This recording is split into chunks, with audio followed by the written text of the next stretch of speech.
Welcome back to Down in the Den. It's your boy Mars, aka Marlon Beardo, the bearded weirdo, the Stella Rosa Casanova, the creator of culture and the Shud Knight of this podcast game. And we're back for another phenomenal episode with the best talent all over the music industry in every genre that you can imagine. We're having them here on this show. And today, I like to give a warm Down in the Den welcome to my brother Lee. Welcome to the Den. How you doing this afternoon? Thank you, man. I appreciate it. I'm happy to be in the den, and I'm really looking forward to this conversation. This is quite a pleasure. Absolutely, man. Well, the pleasure is all mine. We started this community 6 years ago, Okay. and it blossomed to just probably 300 just super dope, unique, independent artists doing their thing, networking together. So I am happy to add you to the family. Welcome. You'll find that you're gonna like it here. You know, everybody, I have no complaints. All the den mates across the world, man, they love it here because it's the real. So we're gonna get the real to the people that are potentially entering this industry. We're gonna help drop some gems from our mistakes, our triumphs, and that's what it's all about. So before we begin, please let the people know where they can find you on social media. Give them your name and let them know where you're from. Yeah, so my name's Lee. I'm an independent artist originally from Columbus, Ohio, now living in Charlotte, North Carolina. You can follow me on Instagram. That's where I post most of my up-to-date content for all my fans at Lee __ music. So that's LEE __ music. And that's where you can find me and catch up with everything that I got going on. Absolutely. From the O to Charlotte, man, a journey. Yeah. So let's talk about it. One of my favorite things to do growing up was reading comic books, man. I'm a head to the death of me, and I used to notice every dope superhero had an origin story. So I believe personally that creatives, we're the modern day superheroes. We can make universes with our pen. We can inspire, we can terrify, we can shock the world, we can do it all just with our pen. So, with that being said, what's your origin story? How did you discover that hip hop and making music and being a creative that was a pathway for you? I think that's one of the best questions I've gotten. Honestly, because I'm a big Marvel fan too. So like you hitting the nail on the head right now. So I can spend hours talking about that. But for me, man, I've been doing music since I was a real young kid, probably like 8, 10 years old, somewhere in that range. Always was rapping, always was writing music. I was gravitated towards hip hop. I'm not the most proud to say it, but that "Make It Rain" video with Fat Joe and Lil Wayne, Oh yeah, something about it, man. I remember I was exactly what it was about. Yeah, I mean, I was in the basement. I'm like, I want that. I want to do that. And I'm listening, and I'm like, I could do this. Like this ain't that hard. Like I could do this. And as I started working on it, obviously it's not like super easy, but I did work on my pen and try to perfect my craft as much as possible. So that "Make It Rain" video had a big impact on me as my origin story. And then, as time progressed, I was in and out of hip hop. I was discouraged at times. I was encouraged at times. I was in a hip hop class. I wrote a disc record to my middle school. I mean, like it's all kind of there's a long story, but the short version is I was in and out of it. And then I would say in 2020, once I was, a full grown adult, I was back home hanging out with some friends from high school. We was in the studio basement. You know how that goes. Everyone's smoking, drinking, we having a good time. Beat comes on, and that's everybody's time to freestyle. And we just having a good time. So people play freestyling. Some people joking, some people got a few bars, and people knew that I rap. People knew that I wrote music, but not everyone had heard me. And that was when I, did my freestyle. And I mean, I do a full 16 bars. I got metaphors, subject matters, all kind of stuff. And as soon as I'm done, you can hear a pin drop, and everyone's just staring at me because they're like, "Wait, you rapping? Like we out here just playing around, and you actually like spitting for real." And that's when I got the confidence to actually take music a little bit more serious. So before it was always like a hobby until that moment. And that gave me the confidence I needed to go back into the studio and take it a little bit more serious. So dope. That's so dope. And you and I, we have a significant age gap, but our stories are almost identical, and that's always awesome to see how many creatives, no matter the type of music, the age, the bracket, the genre, we all have these similarities, and that's why I love creating this community. The swap war stories. Would you say? Now you mentioned the video, and I honestly at that time, Lil Wayne was at the pinnacle or Oh yeah, about the pinnacle of his success. He hadn't went to the super stratosphere. Fat yeah, Joe dropping anthems, which he still eats off today. So obviously, I could see that video, that song, that was a banger. For me, as I mentioned, I'm significantly older. If the gray beard doesn't give it away, but I also the person that put me on the hip hop was my older brother, who was 10 years older. yeah. So obviously, hip hop has always been more of a aggressive form of music, parental advisory, if you will. It's usually not a parent that's putting it on. It's usually a cousin, a Okay, brother, yeah. somebody like that. Who was the first person that actually was like, "Yo, check this out"? And do you remember the artist? There's a lot that's real particular. A couple that I'll call out. One, my dad is a big hip hop head, so I grew up in a house. Music was played all the time, different genres. Mom, dad, brother, and me. We all got a chance to play what we like to listen to. My dad was a big, New York hip hop head, so the Lost Boys was one that I remember very vividly him sitting us down, playing this, and him rapping it word for word. Um, and I can't. I mean, it was a ghetto law is a law that we live by. I wonder why that my shorty always had to die. I can't remember the name of the song, but you know what I'm Renee, talking. Yeah, Renee, yeah. So, Renee, classic hip hop. and like it was, I like the song, but I just saw the passion he had. I'm like, I don't ever see you light up like this. So that would be one. Another one in particular I got to call out is Kanye West. I remember my cousin played it for me, and it was late registration. So Mm. it wasn't the My favorite of all his albums, by the way. it gotta be top three, and it ain't three. I know Easy. that. Easy. Anything that says different is just absolutely wrong. Yeah, and I mean, late registration is one of them albums where it was different to me. Like at that time, all the hip hop was this hard bravado, very New York from where I was coming from, very street. That's all that I heard and all I listened to. And then when I saw one, my cousin who wasn't a street dude, who wasn't, hard and bravado in the ad, he was at the time the one in the family who was doing good for himself. Like, oh, you going places, and he's listening to Kanye West. And I'm like, I'm riding around with my 20-something-year-old cousin that got his own car, his own crib, his own job, which was rare in the family, to be honest. And he's listening to Kanye West. And if I want to be anything like this dude or Kanye, this is what I'm going to listen to. And I mean, that really developed into a true, me being a full-on fan of Kanye, even to this day. You can say what you want. When it comes to that studio, when it comes to the music, Kanye is still a genius in my eyes. Absolutely. He's so far ahead that we're just catching up to stuff that he was doing literally in Yeah. 2014. Oh yeah. It reminds me of my next question. He's a visionary. You call yourself the visionary. And I think that's dope because I think all great artists, not just music. I'm talking about architecture. I'm talking about business. I'm talking about acting, directing, producing, whatever it may be. The best, the icons, the legends, they all are visionaries. Yeah. So taking that moniker on, that's a bold statement. Tell us a little bit about what that identity means to you conceptually and artistically. Yeah, so I agree with you. It is a bold statement, um, and I was given this statement. I was blessed with it. So it's not something that I just profound upon myself.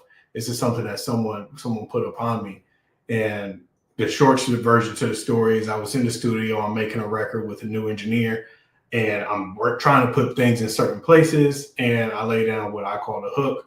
He's like, "Bro, that's not a hook. That's a verse." And I said, "No, it's a hook." And long story short, I had to tell him to get up out his seat. I had to sit down and put it in the right places.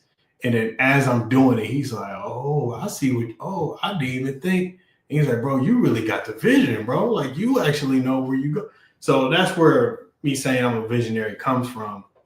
But for me, this is a path that I've seen for myself for quite some time, and I kick myself in the butt sometimes because I always say I should have never stopped, and I can only imagine how far I go. But everything that's happening now was a part of the vision that I had when I was 8 to 10 years old. Mm. It's just a matter of had I started earlier, I might not be doing this at 28. I might have been doing this at 16, 17 or so. Um, but everything happens for a reason. Everything has its own timeline, and I don't. I mean, I say I kick myself in the butt, but it's like the smallest kick possible. Like it ain't that deep because I really do embrace it. And like the music I'm making now is so far ahead of what I was making then, and I can only do that because I've had the experiences that I've had. Absolutely. So everything happens for a reason, but I definitely say I saw this and I see a lot more coming for myself. And the power of proclaiming it and putting the vision, it sounds real new age, but it's not. It really is the key. If you can't even envision it for yourself, how are you going to do it? And don't worry about the pause, because I'm a firm believer. Um, the best music comes from living, because I think I'm 45, Mhm. so I'm probably more closer to age to your father. We Mhm. probably went to school together, and I'm making my best art now See? because I've actually lived. I've been married. I've lost a child. I've started a business. I've lost friends. I've lost family members. So I have I'm a fully realized person. Mhm. And so, and Lil Wayne, when Lil Wayne first came out, he was wobbly, wobbly, wobbly, wobbly. And no one thought that he would go down as one of the best lyricists to ever live. Yeah. But he lived. And then we get to the point where it goes to the choices that we make to continue the path. But I love that for you, that someone proclaimed, the vision, because as a creative, and we asked this question, and this brings me to my next question. Nice segue. Ding. Um, Walk us through your creative process, because as I mentioned, I feel regardless of the type of music or even what you're doing, all creatives have some similarities. We have some differences. So, Yeah. um, walk me from concept to finished track. Lee's in the studio or wherever you do your writing, in the car, the site, whatever you do your writing. Take me So from the start to finish. yeah, so every track that I do is fairly different in terms of the process.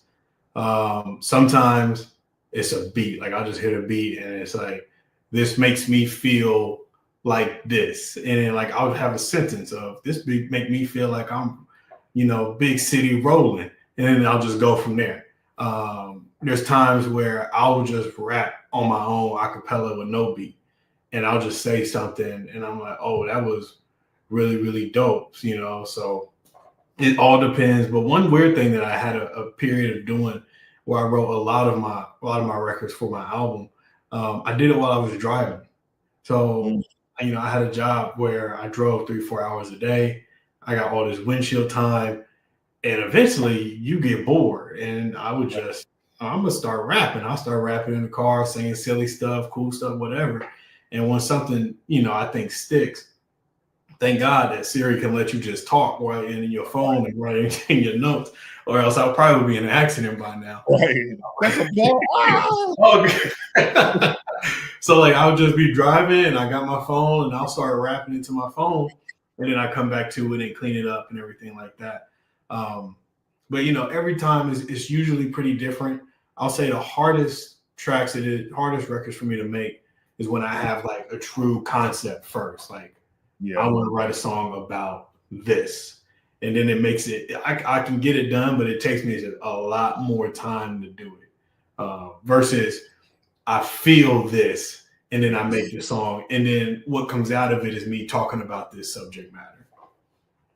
And that's what I was looking for, because I feel if I go into an idea of this topic, this subject, you've already handicapped yourself. Yeah. And now you're trying to make stuff to fit into a structured story instead. So for me personally, number one, the beat has to, but I can't just write to everything. Yeah. I mean, I probably could, but your quality is going to be subpar. And I'm going to drive this car around. I'm going to bring it around. So coming up, obviously, Lil Wayne was an inspiration. Mm-hmm. Lil Wayne, of course, was inspired by Jay-Z. He was probably my favorite MC. And they started this thing of not writing. Yeah. And that inspired a whole generation of non-writers, almost to the point that if you have a pen and a pad or a note, you ain't nice like that. You got nice like that. I beg to differ. I feel that whatever works best for you is what's best for you. Yeah. But sometimes you need to put some structure in it so that from listening to your music, because I always do my homework, I definitely feel like you're a writer. But how do you feel? And another thing I've noticed, because sometimes I'll go in the studio. For me, I have a home studio. I've built everything, so I can literally record my own self-sufficient system. But for people that have to pay for studio time, I've gone to studio sessions and the guys come in with nothing but weed. I've heard them stories. And we're just sitting there, and I'm like, you're $125 to smoke weed. We could have done that in the car for free.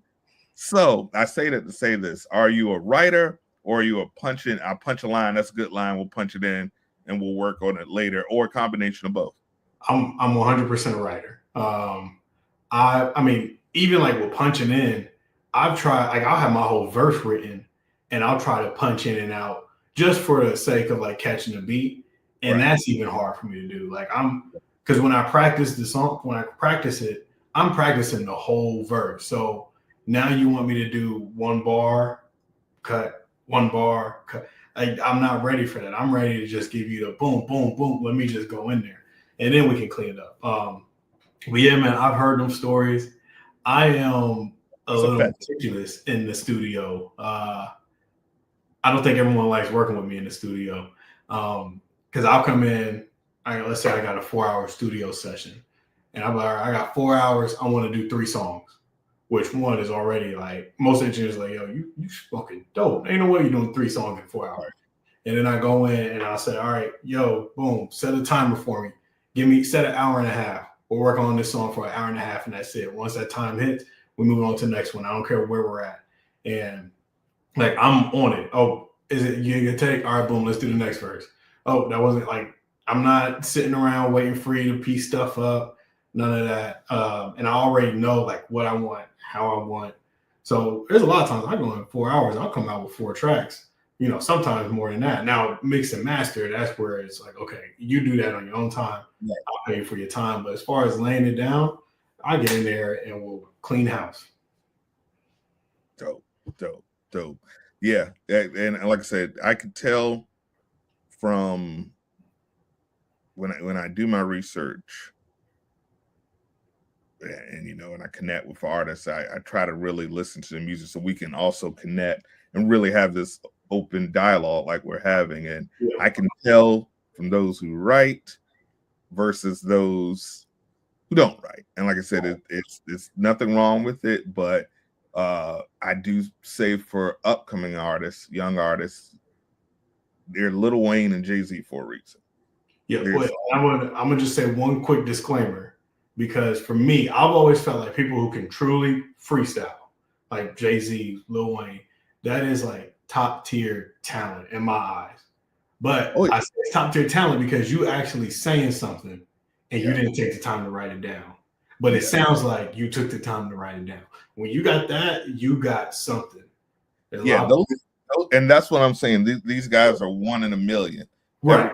You're not going to necessarily be able to duplicate, no matter if you trust me. I've tried every move Michael Jordan did. The guy said you're going to be 5'9", and you're going to be not that coordinated. It doesn't matter, so it's not for everybody. It's not for everybody. Now let's talk about the EP Madura Blend. Number one, I was like, as a smoker, I was like, okay, I see what you're doing with that. Tell us a little bit about crafting that EP and that experience. Yeah, that was that was a happy accident for me. I wasn't supposed to put anything out. I put my album out and I was intentionally going to take a break. But I got inspired, the creative juices started flowing, and stuff that I really like started coming out. And it's one of my most honest, most real, most vulnerable EPs I put out. And the reason I called it Madura Blend is essentially it's if I was to have a coffee blend, if it was my own type of, which is why the cover is a cup of coffee. If it was my own type of coffee, what would it be called? And I called it Madura Blend because it's a mature blend. This is something that's a little bit more elevated, a little bit of a higher taste. And I did that because nowadays, with what I got going on in my life and who I am now, a good cup of coffee goes a real long way for me, bro. Trust me, I still drink and I like a good whiskey. I like the tequila and all that. But I can guarantee you every single day of the week, I'm going to make sure I get myself a real good cup of coffee. Hey, you sound like my sister, man. She can't even function without her coffee. I'm like, but hey, man, I feel you. We all need a little pick me up to make sure that we can continue with so much on us now. What's next? We'd like to give the friends of the Den and the fans watching at home. What can we expect? 2026 is still very early, still February, although it's moving like crazy. So we got a lot of time left in the year. We expect the new releases, collaborations, performances.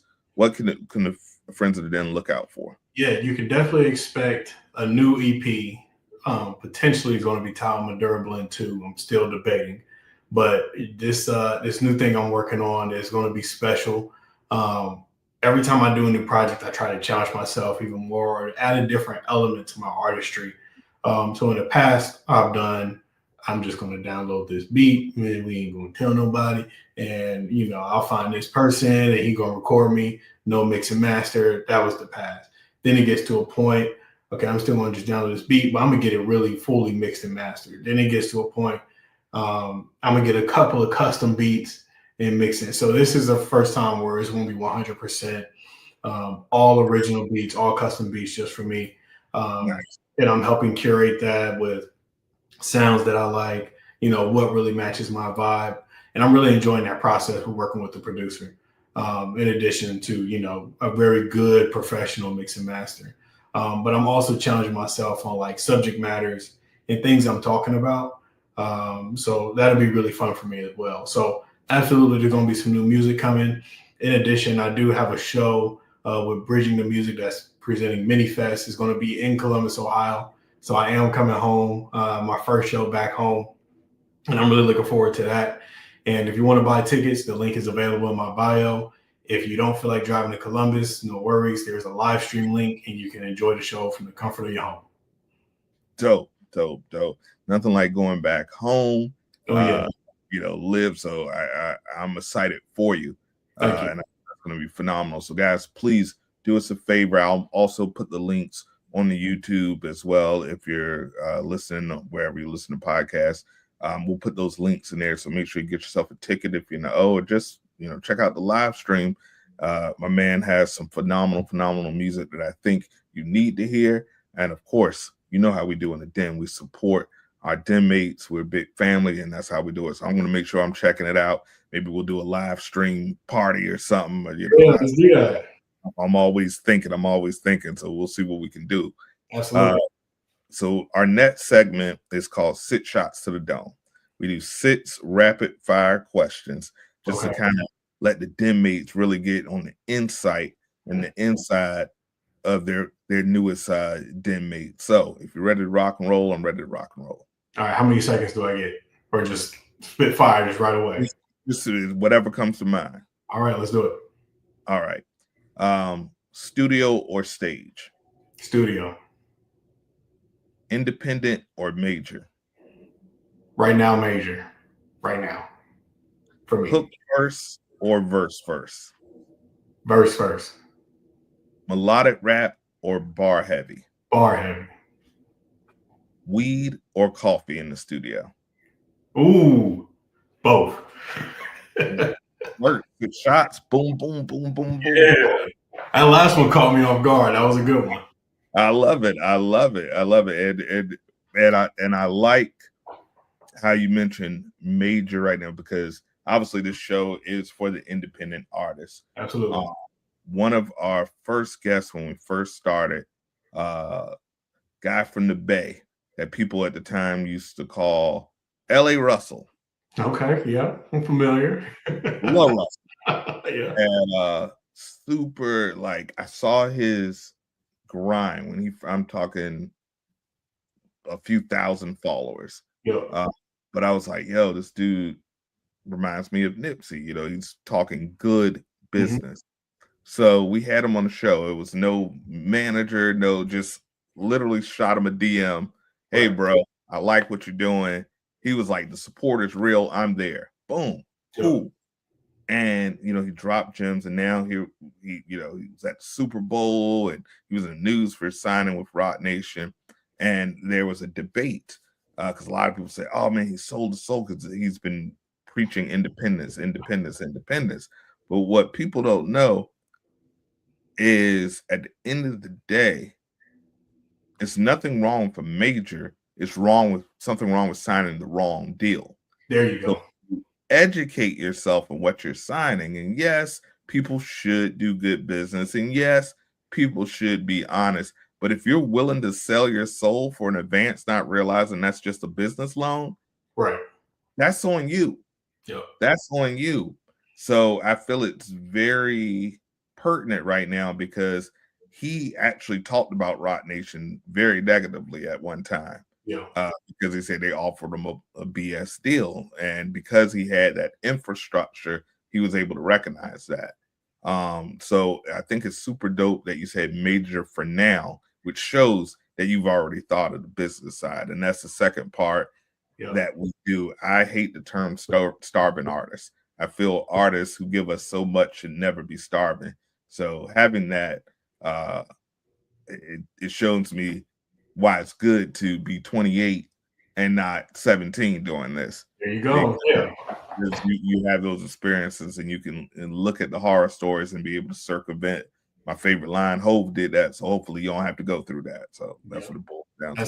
That's how I always see it. I mean, and I don't want to cut you off or anything, but like, if you listen to my music, like, I'm very business mindset. I have a strong business mindset and very business forward. And like, I always try to drop some business gems in there, enough for someone to consume, but also to make them question and wonder, like, wait, what does that word mean? What does he mean, portfolio? And, like, just like go and look it up and figure out, and you might learn a thing or two. So I love that you mentioned that. That's dope. That's dope. Well, brother, I could literally talk to you all day. It's been an absolute pleasure. Welcome to the D.E.N community. You're officially stamped. Boom, official like a referee with a whistle. That comes with, of course, the support, introduction to the rest of the den mates. And you always have an open floor anytime you have something to promote, anything at all. You're always welcome. As long as our door's open, we got a seat for you, brother. Thank you, bro. I appreciate that. Excellent. Well, guys, once again, please do me a favor. Boom, right there on the screen is his social media. Go over there, follow. From there, it will give you the guideways and the keys to see everything that he's doing. The music is phenomenal. Go ahead and get your tickets to that festival, or live stream it if you're not in the O. Congratulations going back home. I know that's big. Congratulations on the music, the new music. And once again, any shout outs, you've earned it. The floor is yours. Well, I appreciate that, man. I'm just happy to be a part of the Den. I just want to give a shout out to all my friends, family, and fans that supported me. I want to give a shout out to you, bro, for showing support. And I look forward to seeing all of y'all back in the out. Absolutely. Please, please, once again, support my brother. There is the social media one more time right there on the screen. Give him a follow. The music is phenomenal. Like you said, he's spitting bars, he's spitting business, he's speaking mentality, he's spitting real life. It's what we need desperately more of. Hip hop's in a good state with brothers like Lee. So once again, salute to what you do. And guys, thank you for tuning in. We're going to end this episode like we end every episode. I don't know why I got a Jamaican accent all of a sudden. It's weird. Totally from Virginia. But anyway, as we end every episode, it's all about peace, love, unity, and respect. Deuces.